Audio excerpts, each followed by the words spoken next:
All right, folks. Like I said, we've got a really good one today to just close up our ops, excellence and ops uh, whole package that we've been putting together here, where we talked about excellence in operational efficiencies. Yeah, and so we're gonna lock it down with cash flow and cash flow mastery. All right. So, as many of you know, I've talked to you folks in the past. I've worked with some really large organizations in my career, some seven-figure, eight-figure organizations, and some industry giants. And one that I always name is PepsiCo because it truly is, an industry giant. But here's the one universal truth that I have found. And most businesses don't don't die from lack of profit. Unfortunately, they die from lack of cash and cash flow management. And so one of my interesting or one of the interesting organizations that I found as I was doing my study and in preparing for this call today was that Amazon. Although they weren't profitable for years, and I assume, well, they weren't profitable, that means they weren't doing well. And unfortunately, that wasn't the truth. They weren't profitable, but yet they were still cash strong. And although I see this all the time with plenty of contractors, landscapers, HVAC guys, trucking companies, like gyms is a big one, and they show profit, but yet they're still begging the bank for payroll money at the end. And I'm like, how does that happen? Well, let's do the breakdown of why this occurs. In profitable companies, they run out of cash because they may not truly understand their cash flow management. And another reason, like that I've found, and what we're going to talk about today, is seasonality and predictable cash cycles. We're also going to dive into strategies used by elite operators and some iconic entrepreneurs. And then we're going to leave you at the end of the call with how to protect your business with a super cool 13-week cash flow forecast. That tool will be dropped as part of this call and as part of the tutorial into the community. So you'll have access to it. It's got some pretty cool formulas. And so I'm sure you guys will enjoy putting that together for your businesses. But let's break it down. Let's understand why profitable companies still drown.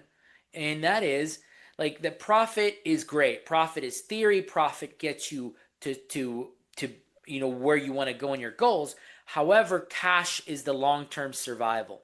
And Elon Musk said it best when Tesla was on the brink of crashing. And they said at times Tesla was only a few weeks away from running out of money. But they had record revenue, they were growing, they were on demand, but payroll, supply chain, and capital needs were suffocating the company. And so this is the trap that many business founders and entrepreneurs fall into, especially at startup and during growth phases. And so we're going to discuss some of these real cash traps today so that we can get a good visibility around them. And one that comes to mind for me right off the bat is payment timing, right? You are invoicing 30 to 60 days for your activity, but like you still have weekly payroll to pay every 2 weeks, or depending on your payroll cycle. So you have to align what are some of the payable recordings and payable timings to when your expenses and your outbound activity takes place. Another one is similarly tied to that, but it's accounts receivables, right? Like you might have $200,000 in profit, but I've seen a lot of folks with $0 in the bank because the receivables are not timely. When are you invoicing? Are you waiting, 14, 15 days, a month to invoice? Or are you invoicing instantly after the job is done? It's timing of this type of activity that nets you cash flow positive in the other side. Another cash trap that I see, this is more geared towards retail or wholesale type of organizations, is inventory. They carry tons of inventory. This is also seen with construction companies too, by the way. If you have a construction division in your business and you're carrying or purchasing materials, prior to you invoicing or getting some form of deposit to cover the material costs in advance, that will cash strap you. So these are some of the cash flow killers that I want to put out there and make sure that the team here understands what are some of the highlights, what are some of the watch outs that I need to look out for. Jeff Bezos used working float to scale Amazon. As I was digging again into like names of individuals that had done cost cash flow management well, I understood that what he did is he had customers pay him today while Amazon paid suppliers later. So, well, what does that mean? So, you invoice today, you get paid tomorrow, but you have supplier terms at 45 to 90 days payables. So you build yourself that timeline to enable the cash flow to be used as leverage, because that cash advantage equals competitive advantage. Jeff Bezos understood it, and I want to share that knowledge with you folks as entrepreneurs and leaders to go back to your businesses and understand what are some of our cash flow practices and what are we doing as organizations to ensure we don't fall onto those traps, right? Another one that I hear as almost as excuses is the seasonality. Well, seasonality kills my business. I can only do so much in the summers, or I can only do so much in the winters. And I like to disagree, because I think seasonality isn't the problem. It's the lack of planning that you put into going into the season. And so I've had many conversations, and particularly with gym owners, with landscapers who tend to tell me, yeah, well, that's not true. Like I try to plan around it. I said, all right, let's break it down. And I hear the gym example, right? They peak in January, February, when they have all the new year, new me people, and they drive that business activity. And then it drops off in the summer. And then similarly, you have the same thing with landscaping in the spring and summer. Everybody's excited about getting their lawns or their backyards into tip-top shape, so they go hire landscapers. And then by the winter time, this activity drops, right? We hear this about retail, where Q4, Christmas season, that's like their big spike. And then Q1, it just drops like a cliff, right? Because everybody's already done all their shopping. Same thing could be for tourism. But what the elite operators do when it comes to this type of activity is they actually operate in a way that allows them to have smart revenue built out throughout the entire year. So let's go back to the gym scenario, right? The gyms, what they'll do, or what they should be doing, and if you have this issue in your business where it peaks at a certain time, think about some of these applications. They thought about higher tier memberships, higher tier to cover off the drop off in some of the seasonality gaps. They implemented reoccurring monthly billing so that they never get behind on anybody that signs up. They also put together like these corporate fitness partnerships to engage corporations to send their people in. And another one would be like personal training subscriptions to have another avenue of revenue to stream into their business. The one that I like the most is for landscapers, because this one for me is one that I've been working with a lot of landscapers of lately, and they're a fun bunch. They certainly have a lot of challenges that are pretty applicable across the board to any service type industry. And so when it comes to their challenges, they always say, well, summer's great, but then the winter, fall, it goes downside. And that's because they're focused on one-time service versus focusing on reoccurring maintenance packages. If you sign up a reoccurring maintenance package, you have them for the entire of the season, and then you sell them on a winter package, winter maintenance package, a summer package, and you have that customer throughout the entire length of the year. And similarly, if that customer doesn't want one season, you could go chasing and selling the opposite seasonality package, right? And so that ties into reoccurring revenue that you can tie into your businesses to allow you to fluctuate your revenue so that you have consistency and that you have a good flow, and that you're not dipped by some of those seasonality issues that come up. So again, I don't think seasonality, if I hear seasonality is an excuse, I'll call you out on it. I'll tell you it is an excuse. You have to just plan, because that's really what it boils down to. And so like another key component that I saw in my studies was Shopify. This is a SaaS company, and you would think, well, SaaS isn't seasonal, but like how can they get into some of these issues? But what is that can take a dive is customer cash behavior. You know, Shopify incentivizes annual prepay. Why would they do that? Because they know that you're going to buy a lot during Christmas time. You're going to buy during like festive seasons. And so if you prepay from an annual perspective, they can give you discounts for paying up front.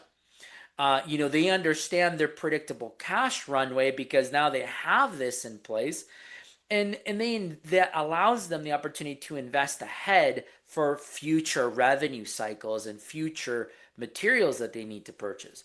So all this to tell you, like, think ahead, in that the cash that you have there gives you the freedom to build things long before the market sees them. So it's something that a lot of people, even like Warren Buffett, he has a secret float, right? Insurance companies and within his portfolios, use them, and they collect premiums up front because they know that they're going to pay out the claims later. But while he does that, he takes the float, invests it into compounding investments that generate wealth for him down the road. So like that strategy is quite big, and it's applicable to him, but the principle is still the same, right? If we think back of companies like Airbnb, they take security deposits up front. And this allows them to hold that security deposit until when everything is paid out, then they pay their partner vendors. The partner vendors are the last ones to get paid. And I know because I have several Airbnb homes out there, and I'll tell you, like, Airbnb gets paid first, and I get paid last. So Mm. that's sort of how their model works, right? Home builders taking into construction draws. If you have a construction department or a building department, I'm sure this is something you're used to, and if you're not, you should be making sure you have these in your organization. And so, we're looking to smooth out your cash flow and your revenue. That's really what this whole thing is about. And so, what are some of the strategies that you can do that? We talked about deposits up front. This is applicable for contractors or any service type of industries.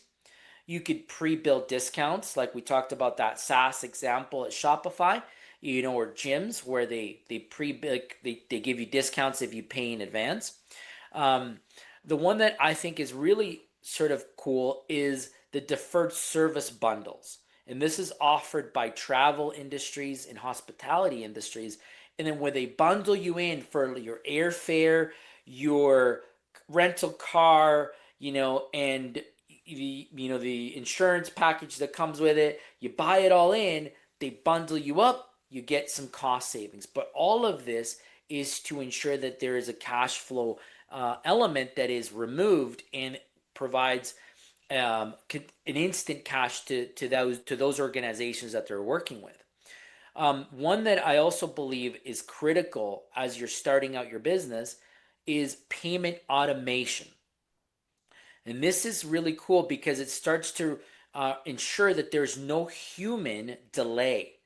And that is something that, I know Willie will talk a little bit about at the end. You'll share your stories, but that whole billing cycle and when we would receive payment caused such a lag, and sometimes it was months before payments were received. Meanwhile, man, you had truck payments, you had payroll, you had fuel costs, all these things have to be paid out. And so the sooner you invoice, the sooner you get paid, and the sooner you can act on collecting. So that's something that it's important for us, because predictable revenue builds calm leadership, and it allows for a truly aggressive strategy. So I wanted us to take away that today and really understand, like, putting a lot of effort into your cash flow principles and practices are super required for the survival of your organizations. And so one of the key tools that we will provide, as part of the OBS community for you is a 13-week cash forecast system.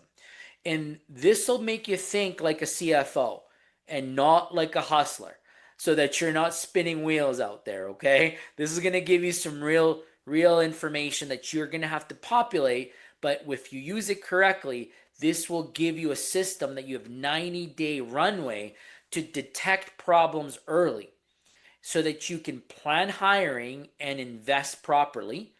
You can manage your debt smartly, and you can handle those seasonality dips with true intention. And so, what are some of the data points that are going to go into this 13-week cash flow system? You're going to need your starting cash input. You want to know what you have in the bank. You're going to understand and need to input your weekly inflows. So, what is confirmed, what has been billed, and what has been produced, right? And what it will be expected to be collected. So that's invoiced and what has been produced. And your weekly outflows. So your fixed and variable expenses. When you put all that in, then you'll have to add in your payroll cycles. And then you'll have some tax numbers to crunch in there so that you know what your tax obligations are. You're going to populate that into the spreadsheet. And then this will have a contingency buffer field that is going to be put together for you. And so once you complete this tool, and we don't have it here for us today, but we have it into the community. We'll have it there as part of the tutorial. I'll show you some inputs on how to complete it during that call. I felt like it was better during the tutorial to draw you to go see the course, but also to have the proper time to instruct you on how to populate the spreadsheet versus here today where it's going to be more dialogue around cash flow.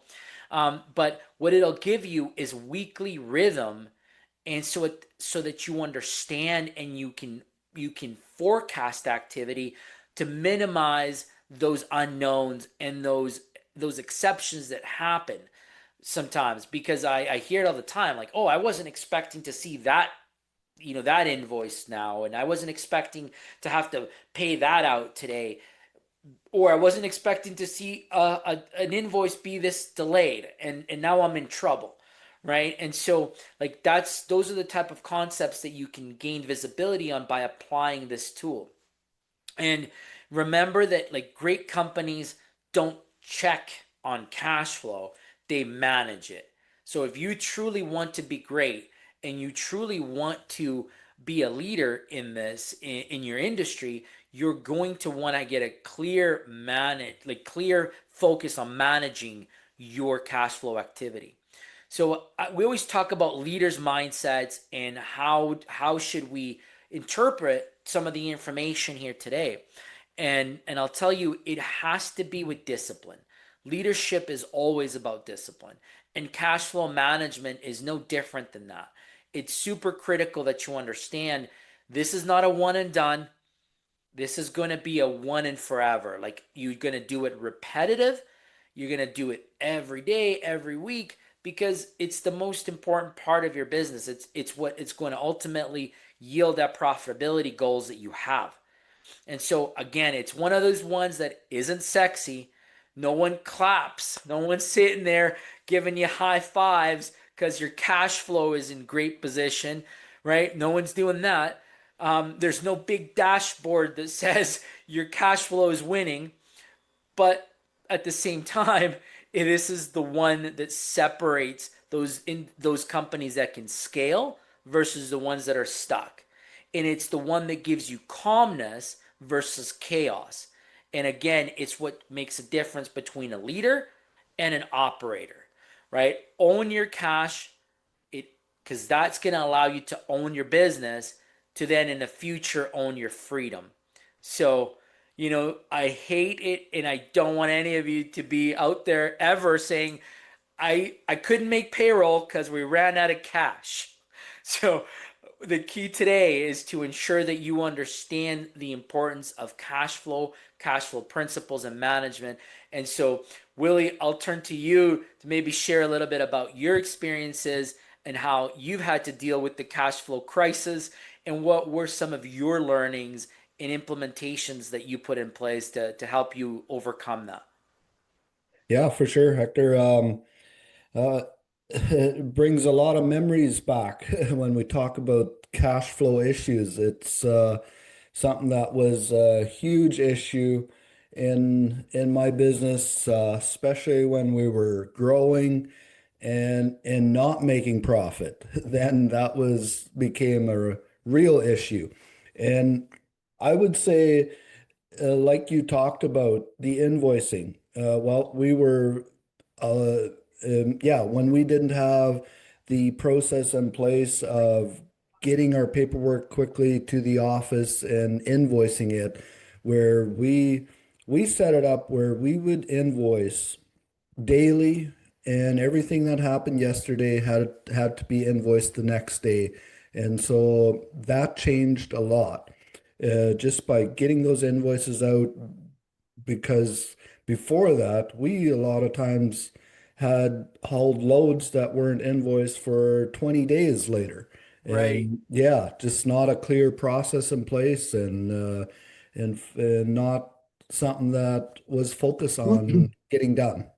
Right. And so like So the daily activity was not being tracked, and so there was loads that fell between the cracks, and particularly some of the full loads, right? And so yeah, there's the watch out in your story there for the group. The reoccurring activity was easy to capture that's right. because you knew it. Every day you were doing that. But the one-off stuff, the okay, we took a load from Edmonton to Vancouver, stuff Yeah, that was completely out of the scope of everybody's eyes, that fell between the cracks, and all of a sudden, 20, yeah. 30 days it hasn't been invoiced. Yeah, or the driver didn't hand in his paperwork until a couple weeks later. And so, yeah, that was all set up and tracked. Every single order that was getting through dispatch needed to Mhm. get invoiced the following day. Yeah. So that was a big thing. And then on the collecting, you touched on that. Like that's yeah, for a long time we didn't focus on really keeping track on how old each invoice was getting. And then yeah, I remember at one point I think 10-15% of all our receivables were over 90 days. And then it was, yes, it was, what are we going to do about it? And we got it down to where basically we didn't have much outstanding over 60 days, and then even over 30 days was a low percentage.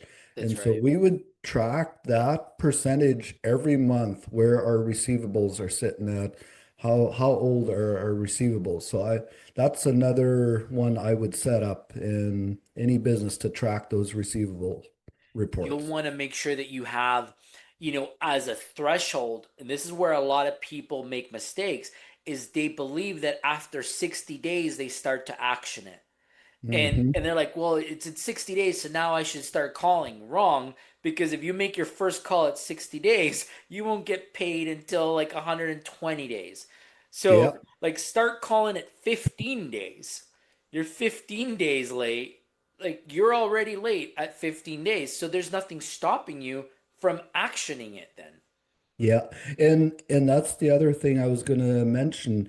You actually train your customers what you're okay with. If Yeah, you let that go that old, they kind of, oh, okay, this is what I can get away with, and that's what they're gonna keep paying you at. And I remember there was a guy in Peace River. What was the company called? But whatever. They were selling fuel and oil, so we always had a bill there. And this guy would call me um, 15 days after invoice date, just saying they had, I think, 21-day due date or something on there. And And just every single time he would call me and say, "You better pay your bill." And like he was so on it all the time where, okay, you all of a sudden start to react to that because you know this guy is going to call you. You have to pay this bill. And so he trained us to, okay, you better pay this. And That's right. I love it. I love that story because it's fundamentally like best practice, right? It's like yeah, you someone's already at 15 days. Hey, like what's stopping you from paying? I already did the job. Time to get paid. yep, yeah, he was ahead of the ball, I would say, on getting paid. Right? And so Yeah, that's important, and in some yeah, industries, you're able to capture a deposit before you provide the service, but not everybody has that luxury. And so, making sure that you stay close to the activity post completion of the task or job or service is critical. So itemize it, like have a touch point, first touch point, second, third, and action it and be diligent, like be relentless to collect. You are always on top of that, like, and like nothing went sideways. Like you were able to go back and even if before it ever got to a collections or something like that, you negotiated a deal or some sort of settlement, but you yeah. were able to capture something. And then the other thing I was going to add is we had also an incentive program in place. And this was more for our larger customers, but we offered them a 2% kickback on their account if they would pay within 20 days or whatever. Hmm. Yeah, and that's a And great strategy. I think yeah. that's a very good strategy. A lot of organizations, um, mostly where I've seen this is in wholesale type of organizations where inventory is a cash flow killer for them. So they'll provide like an incentive of, hey, if you pay your bill, within the net terms, we'll give you a 2 to 5%, kickback incentive, on your pricing, right? So that was something that I thought was critical and a really good strategy. Now, you talked about invoice timing and you said we will invoice like everything that happened that day. Well, like that's great when you're doing 1 to 100 activities. What happens when you have to scale, Willie? What do you do then? Sorry, on what? On the scaling, like as the company Hmm. grows and you have more activity, you still want to get your invoicing done within the most current time frame. So what was your experience with that? Yeah, that's I think there as we got our processes in place and systems in place, it was just getting more help on the team, whatever needs to be invoiced or like yeah, we had a couple different people busy with invoicing because we had up to 600 invoices a day that had to be created. So yeah, just kind of scale up with whatever is needed, I would say. Yeah, and the leverage technology, right? Like, Yeah. implementing the tools that I remember that we put in place that allowed us to go, not necessarily paperless because it wasn't paperless, but the paper transaction Mm. was scanned from a photograph from a digital device that went, into our portal, our invoicing portal, got indexed, was ready for our billers to process. All they needed to do was verify information. If it met, like, and this was before AI, but I would imagine like now with AI, that AI bot can scan it, automatically put it into invoicing while putting the ones that need rework off to the side, right? Yes. Yeah. You remember when you had to go through all that? Absolutely. Yeah.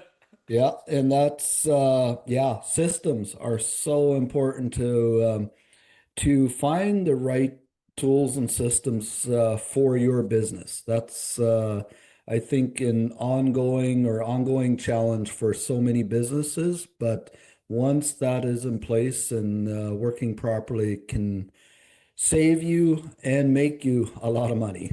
Yeah, absolutely. So again, like as I go back and I talk about the pitfalls that organizations have to go through in those cash traps.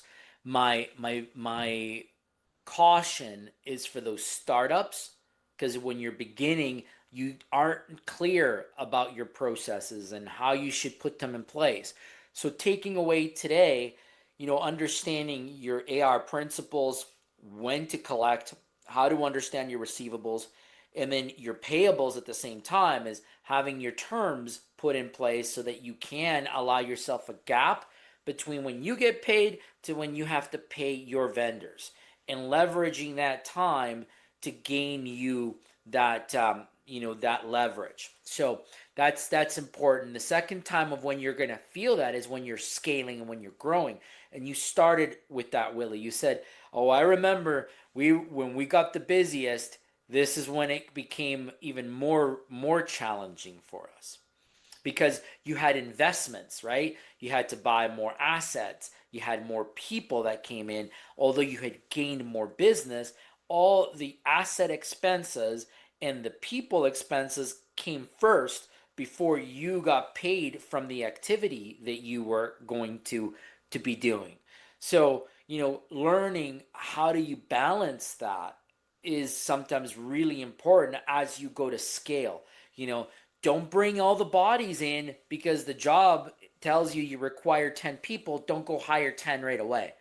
Scale it up, right? Like hire three, get going, get started, and then in the second wave, hire another five. Now you have eight. Now you can sustain the business. Now you really will know, do you actually need 10, or is the number really like seven of the bodies that you need? And then ultimately you'll know what the sweet spot is for the head count. Equipment is a little harder because if the work demands that this is going to be that, you might have to go up front and go do that. But instead of paying cash and cash, depleting your business, maybe take a short term lease option that allows you to purchase down the road when you have received your money and you can make some large payments. But at the beginning, it's just a monthly low payment to get you going on the equipment. So some of those concepts I want to make sure we talked about today, and that you, as you're looking to scale, you're not thinking, yeah, I'm going to scale my business. I'm going to need to go buy that $100,000 machine or that $100,000, X equipment that I'm going to need. Be smart about it. Learn about different options on how you scale. And don't go buy the newest, most shiny thing unless it comes on maybe one of those lease packages that allows you the time to do so. It might be that you need to rent first before you buy, right? And there's nothing wrong with being smart about your strategy. It's just that you have to have one. Not having one puts you into a position of where you go pay cash and then you leave yourself cash strapped. So those are the concepts that we wanted to talk about today as we close off, that ops series. Yeah. And so, Willie, any final thoughts that you want to share with the team? Yeah, I think with what you just shared, my own experience is I always overspent for what I was uh, hoping the new location would do. Or I would always feel like I was too far ahead sometimes for the work that we were actually going to get in the first while. And uh, and I think that's where my lesson is now. Let's just get started and don't worry about too much what you don't have today, and let's just add as needed. Yes, I agree 100%, 100%. And that's great that you see it, because I actually just had somebody the other day. And this is a tech company. They're a tech startup, okay? And so they they're a tech company and they missed this, but yet they felt like they were going to be getting a wave of subscribers for their app that they're launching. And so, in doing so, they went out and they got like the platinum HubSpot account, which was like, I don't know, a few $1,000s a month. Like it was like the largest package that HubSpot had to offer when they had zero clients. So why would you need to have that? Like the Rolls Royce package, like go buy the Toyota. Like go buy the Honda Civic version before you buy that one, right? Because you don't need it yet. So I think you touched on something that's super smart. I hope our folks here today gain some value on this. And I'd like to open it up first for some questions about the topic today, and then we'll do, of course, our pain point discovery, paint topic of what the team is maybe needing some live help with from the community and from us. So maybe we can all help solve somebody's pain point this week. So let's start with questions.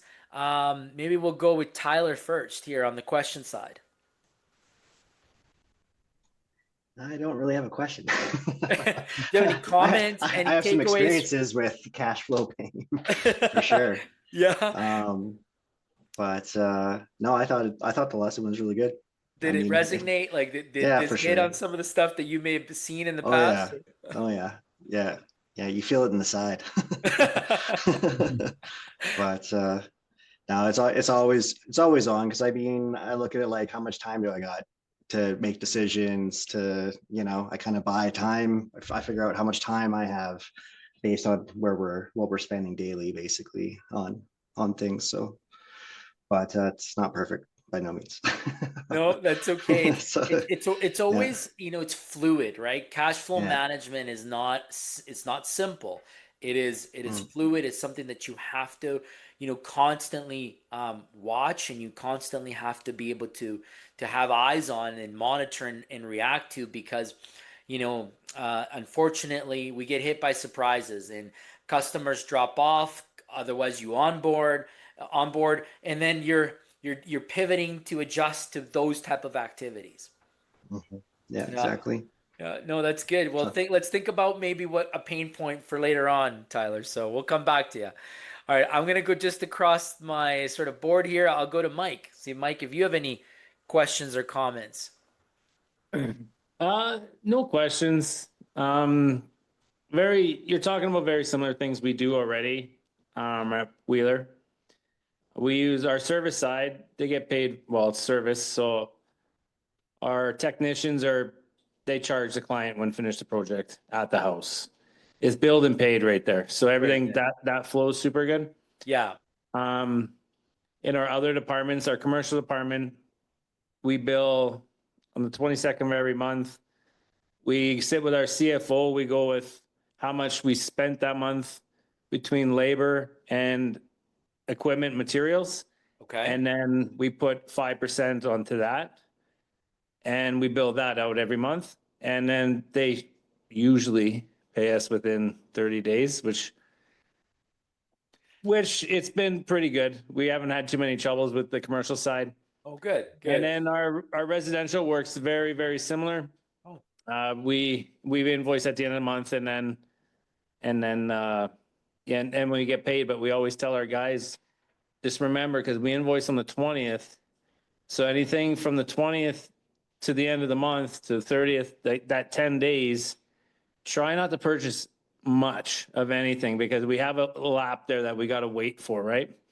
So there's always those conversations of when to purchase major items and how to do that with the team. But yeah, it's a pretty good system we have. Our CFO works really closely with that to monitor it. And yeah, there's just one builder. I'm not going to name names, but he keeps us in arrears, and he keeps us in arrears on purpose, we think. and So that's their he's cash flow always, strategy. yeah, his cash flow strategy. Yeah, That's right. he's about, yeah, 700,000 is where we sit Ooh. always. But every month it's the same number. So it's like he's doing it on purpose, right? Yeah, So yeah, for, and for that's his end. that's the that's that Jeff Bezos approach, right? He's leveraging, that time that he has, what allow him to collect, sell his properties, make a few bucks, and then pay the And vendors. exactly. But but we get paid every month from him, but we're always in the rears with him. We're Hmm. always looking for money from him. But Yeah, no, and that's, I mean, yeah, your exposure with that client, that's a lot of money to have exposed, but again, it's probably a long-term account, and you know what you're dealing with. yeah, yeah, exactly. No, you know what's critical, what you said that stood out for me. It's a topic that we didn't really hit on, but it is a best practice. And that is, hey, communicating towards the end of the month activity and freezing activity. At one point, and I'll tell you the story, at one point at Willie's Trucking, we couldn't buy donuts to go see customers. Like, and it's a true story. I got in shit for buying donuts before the end of the month because I went out and saw an account and I bought donuts and that we were like complete cash spent like frozen, right? So just yeah, but the story is relatable and it's a best practice, right? Before closing your month end, guys, like here's where we're at. We know we've invoiced. We're gonna have a week or so of activity of lull time. Don't spend. Like freeze activity here so that it doesn't deplete our cash flow. Yeah, exactly.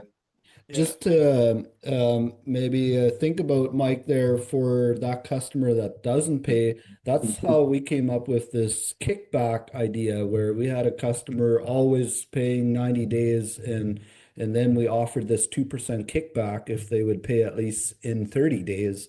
And they started paying in 30 days. They wanted that kickback.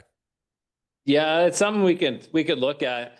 I think it just they started off the relationship before I was there, and Mm, obviously he held that money. Like we're getting paid every month by him, but okay. we're always in the rears now. Like he started it off that way, and then Yeah. And how now old would you he's say? always above us. It's frustrating. It's like, oh, it's money owing to us for forever, for 15 years now. It's just it keeps going, Mm. right? It's like And but and how old is that? oh, that's an old client of ours. Or like the receivable side, or like how long does he wait? Does he wait as long as 90 days? No, he's within 30 days from when we Oh, bill, but we're in the rears, not like he's always owing us money. oh, Yeah. okay. So it's a cycle now. So we do see money from him every single month, but he is still behind on his payments. Hmm. So The yeah, it's a tough risk, one. the risk with that is sometimes what I've seen if somebody is always in arrears, all of a sudden when all the relationship all of a sudden doesn't go well, that's the part that you're never going to see at the end. Yeah. Exactly. Yeah. That's Exactly. right. That's right. You better be taking him a lot of donuts. Staying Yeah. close. Staying close with that account. I Yeah. did a quick number, but like if it's $700,000 and you give him a 2% kickback in the year, like that's $14,000 a month. That's like $168,000 a year. Like that's a pretty substantial kickback. Like if I was that account, I would be interested. Yeah. Well, because we invoice them 700 to 800,000 a month Hmm. is what we're invoicing him. So yeah, it's a pretty substantial numbers we work with him. So Hmm. Yeah, Yeah. yeah. that's pretty neat. Good one, Mike. Yeah. It's a good sort of topic to discuss and some good highlights. I like the best practice there and making sure that we block off spent towards the end of the month. That's a really good one. It brought me back to the memories when I got scolded for buying donuts at Tim Hortons. Thanks. All right. All right, I'll continue going down the list here. I'll go to Peter. You're the next one here. Do you have any questions, comments for us? No questions, and the only comment I got, I'm just happy I'm not in Mike's shoes. Well, it was great. It was a great call today. I really appreciate you guys. Yeah, awesome. Thanks, Peter. All right, we'll move over to you, James. I know you're driving, but it looks like you've paused there. Yeah, we're just in Slave Lake, trying to get some food. Oh, nice. Excellent. How's the weather? Snow, a lot of snow. Yeah, yeah. That's what we've seen. That's what we've been hearing around that area.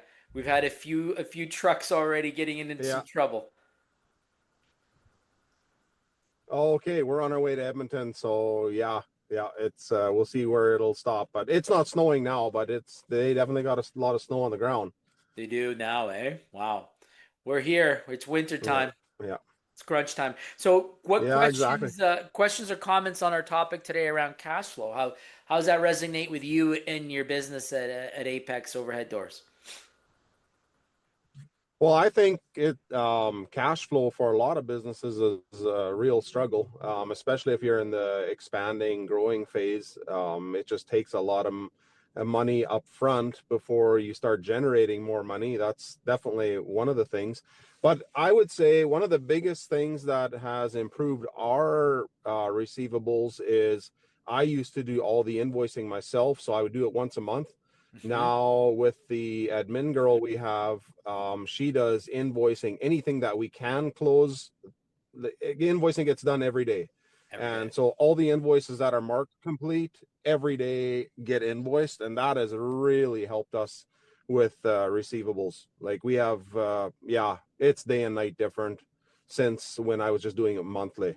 Absolutely. Well, you've gained some real, a- activity, because if you're only invoicing once a month, you were essentially financing through all that period the activity that you had done, earlier in the month. Yeah. Yeah, and to me, it seems like customers pick up on it real quick, and they're like, okay, he's not in a rush to send out a bill, so he's not in a rush to get paid either. Yes. And I feel as if you're really on top of it, the guys have been there, and then the next day they go to the mail and there's an invoice already. Then it's like, oh crap, that was quick. Maybe need to get him paid. Yeah, absolutely. Willie touched on that, right? It's you help create your customers' behaviors. Similarly, as like you create the culture in your organization, you got to learn to make sure your customers know the importance of payment back to your organization. Yeah, yeah, yeah. I would say for us, that's been huge for sure. Nice, nice. Now you have a human doing it today. How do you see that going into the future? That's a good question. Willie knows I kind of like AI, but I definitely don't like some of AI. I just recently hired a call center company, and that is not AI. Some of the stuff I'm seeing I like, but yeah, is that what you're referring to as far as invoicing in the future? Yeah, yeah. As we're talking about like where this is gonna go in the future, how would you integrate AI maybe to speed it up, or maybe not even necessarily AI, but having automated programs that allow you to flow invoices directly from your installation guys that may just finish a job. They click OK, and then that goes directly to an invoice portal without it having to go through a human to then send out. See, the thing that I still struggle with that idea is even now it would be easy for me because we run iPads in the trucks and the guys could be doing all that right in the field. The issue I'm having with is nobody at the office gets a chance to even check over the invoice before they would just go and close it and send it away or take, you know what I mean, invoice the customer. Sorry, go ahead. Oh, sorry, I don't know if I was talking on over top of you there. No, go ahead. I was just going to say we have our system. Did I come through? Yeah, Yeah, yeah. you bet. Okay. Yeah, so our system, our invoice system, the POS system we use would let the text in the field um do up the invoices right away because we run iPads and everything is assigned to them on the iPads. But the thing I'm worried about is no human being checking over invoices before them actually closing them because Mm, mistakes and stuff, right? So yeah, yeah. that's why I like even for us, all my guys, they will put all their mileage, hours, parts, and stuff onto the iPads. Amber will take the stuff in the office, make sure it goes onto the correct ones. She'll do all the invoicing and then she'll just say, hey, you need to check over these invoices. If they're good, away they go. Right, Um, right. I'm sure there's better ways to do that, but it's just two sets of eyes checking over an invoice before somebody in the field actually goes and closes them up and there's a whole bunch of mistakes or stuff not invoiced. Absolutely. And I think that's, at the operation size that you have today, it's what works. It's still a good format to use. And maybe as technology continues to evolve and you become more comfortable with what is available, then it could be something that will allow you to scale, without having to have some of the delays in the invoicing. But it's good to just, have a clean process like you have, and be mindful of of other tools and technology that's coming down the pipe. Not that you have to go to it, but just know what's around you, so that you could be ready for when you're scaling to capacity and you need to go down that road. Right. Yep. No, that there's a lot of really nice tools out there that I'm sure we could implement and make it work even better than we currently are. Yeah. Um, but yeah, right now with the size of business we are, I would say that side of things have really smoothed out a lot for us. Awesome. That's great. Good job. Great to hear that you have a really clean process and that you're invoicing every day. That's definitely a best practice. So good on you. Excellent. All right, folks. Right. Well, we're taking it now to that pain point topic. What is a pain point that you might be dealing with in your business this week that you'd like to discuss with this group? Who has a live issue out there? It And could if be it's people. It could be your process. Oh, you do, Tyler. All right. always do. Let's talk about There's at least a few anyways. it. Well, I mean, we received the deposit, but no confirmation still yet. And I think we're going on week 2, so or week 3. So we haven't gotten communication back. And I'm kind of tempted just to give the owner a call again and just kind of ask. But I'm trying to get their leadership, their team to be the connector, because he's kind of hands off, right? Right. And so I don't know, but that value in that deposit deplenishes each week because our team, like, we have to keep moving week by week basically. So each week that goes by, I mean, it gets a little bit more challenging. So we have to Yeah. schedule, then we have to do that kind of thing. So I'd say that's a pain point. It sure is, because Yeah, you received the deposit, you've got yeah, activity that you have committed to completing, but you're yeah. not able to get any feedback yet. And we typically have like a 30-day prep cycle where your company gets ready, we get ready, we meet in 30 days, we do our, then we kind of like start the engagement. So each time we do that, but we have a few other accounts that we're talking to, and I Hmm. can't overload my team quite. So it's kind of like a balancing act right now to do that. So Yeah. that's been a pain point this week. Um, Wow. And we still haven't been able to get a hold of them. And did you apply some of that, like Well, the I question that we? follow up, but I just don't want to over push it on it. And, but not getting a response back, that kind of also red flags me a little bit too, like on communication, because it's so vital that we communicate. For me, So, there's red yeah, flags all over this, right? Like, yeah, not just from a communication standpoint, but then it's going to be like a customer experience and overall, are they going to be satisfied with the yeah. outcome? It, and then my team, they're asking questions, so I'm trying to give them answers and say, hey, this is what we got, Yeah. because they got to plan their week too. But Yeah, it almost sounds like, man, at some point, are they serious about this engagement or not? Like, is this I think that's going to be my conversation tomorrow.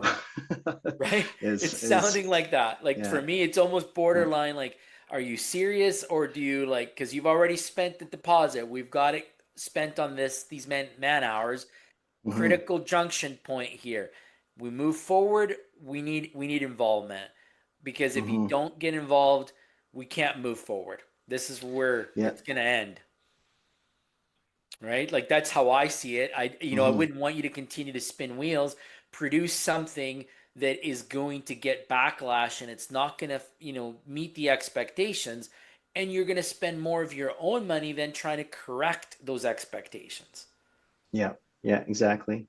Right? That's what So, I see there. Willie, what are your thoughts on this no response ghosting issue that Tyler's been dealing with? And what was this around again?